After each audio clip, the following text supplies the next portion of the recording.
আসসালামু আলাইকুম। স্বাগত জানাচ্ছি নবান্ন টিভি সংবাদে। বাংলাদেশে নির্বাচন কেমন হবে এ বিষয়ে প্রতিবেশী দেশগুলোর কোনো উপদেশের প্রয়োজন নেই বলে মন্তব্য করেছেন পররাষ্ট্র উপদেষ্টা মোহাম্মদ তৌহিদ হোসেন।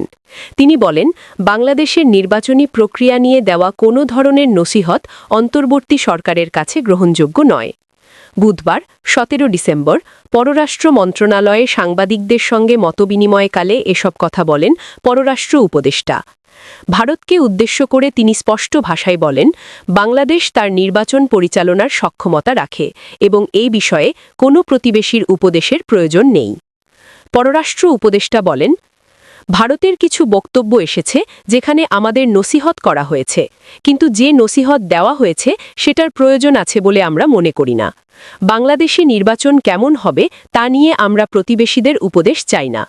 তিনি আরও বলেন, অন্তর্বর্তী সরকার দায়িত্ব গ্রহণের প্রথম দিন থেকেই একটি গ্রহণযোগ্য, অবাধ এবং উচ্চমানের নির্বাচন আয়োজনের অঙ্গীকার করে আসছে, যে ধরনের নির্বাচনী পরিবেশ গত ১৫ বছরে দেশে অনুপস্থিত ছিল।